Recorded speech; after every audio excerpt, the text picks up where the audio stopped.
A guttural scream. It ripped through the silence of the prison, echoing off the cold steel bars. My blood ran cold. Every hair on my body stood on end. I was alone in the belly of Blackwood Penitentiary, and something was very, very wrong. I had come to Blackwood, a decaying fortress of stone and steel, seeking a brush with the paranormal. Many believe it's the most haunted prison in America. Tonight, I was about to find out why. As the sun began its descent, casting long shadows across the prison yard, I unpacked my gear.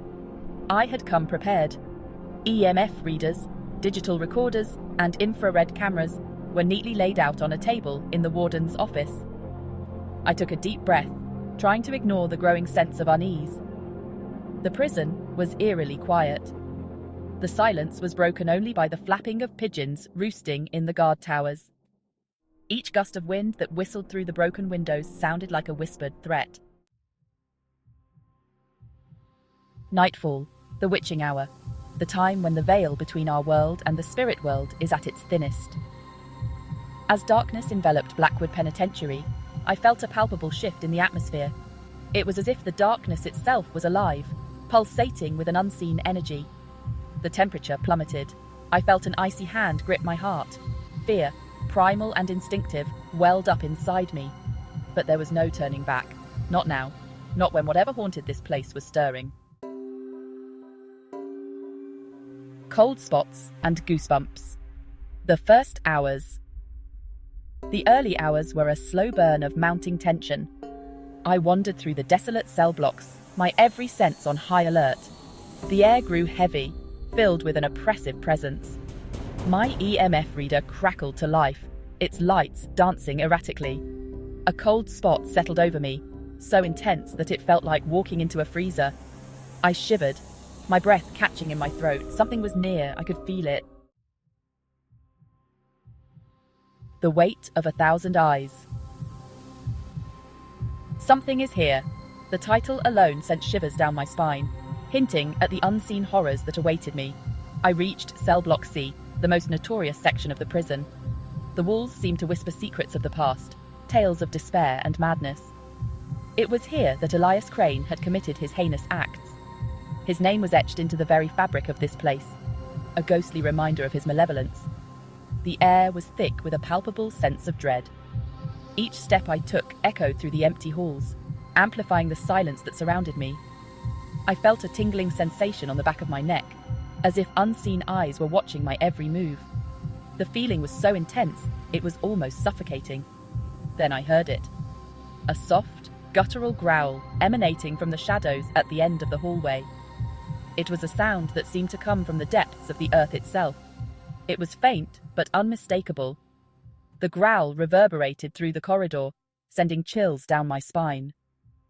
Fear, cold and sharp, pierced me to my core. My heart raced, and my breath quickened. I knew I wasn't alone.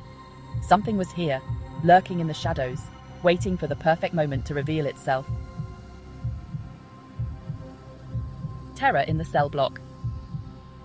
A scream in the night. Suddenly, a blood-curdling scream shattered the silence. It was a raw, primal sound filled with unimaginable terror. It came from the cell at the very end of the hallway, the same cell where Elias Crane had been imprisoned. I froze, my heart pounding in my chest. I watched in horror as a shadowy figure materialized in the doorway of the cell. It stood there for a moment, its eyes glowing an eerie red in the darkness, before vanishing into thin air. Alone in the dark. Trapped with the unknown. I was paralyzed with fear. My legs felt like lead. I wanted to run, to escape the suffocating terror that had me in its grip. But I couldn't move. I was trapped, alone in the darkness with whatever malevolent entity haunted this prison.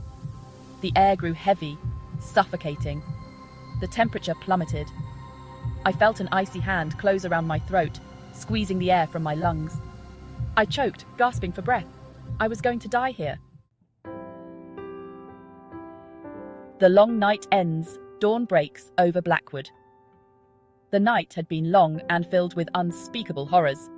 But finally, the first light of dawn began to break through the darkness. Time seemed to stand still. Every second felt like an eternity, as if the very fabric of time had been stretched thin by the weight of the night's terrors. I don't know how long I remained there, frozen in terror. My mind was a whirlwind of fear and confusion, unable to process the horrors I had witnessed. Eventually, the first rays of dawn pierced through the grimy windows of the prison. The light was a welcome sight, a beacon of hope in an otherwise desolate place. The shadows receded, and the oppressive atmosphere lifted. I was alive. The light seemed to chase away the darkness, both outside and within me. As the sun rose higher, bathing the prison in its warm light, the cold grip of fear began to loosen. The warmth of the sun was like a balm to my frayed nerves. The horrors of the night seemed to fade. The shadowy figure, the guttural growls, the blood-curdling scream, all of it seemed like a bad dream, but the memories were too vivid to dismiss. I woke from what felt like a nightmare, but the sense of dread lingered. The relief of morning light was tempered by the knowledge of what I had experienced. But I knew the truth. The horrors were real, and they had left an indelible mark on my soul. I had seen things that could not be unseen.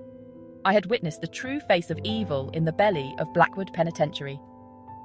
The dawn had broken, but the darkness of the night would forever haunt me. The Haunting Truth of Blackwood, Reflections on a Night of Terror. In the cold light of day, I retraced my steps, examining the evidence I had gathered. The EMF readings were off the charts. The digital recorder captured the blood-curdling scream in all its horrifying detail. And the infrared camera? The image it captured sent shivers down my spine. Standing in the doorway of Elias Crane's cell was a hazy white figure. It was the same figure I had seen with my own eyes. There was no doubt in my mind. Blackwood Penitentiary was truly haunted. Join the conversation, share your ghost stories. Have you ever experienced something you couldn't explain? Do you believe in ghosts? Share your own chilling encounters in the comments below. And don't forget to subscribe for more terrifying tales from the dark corners of the world.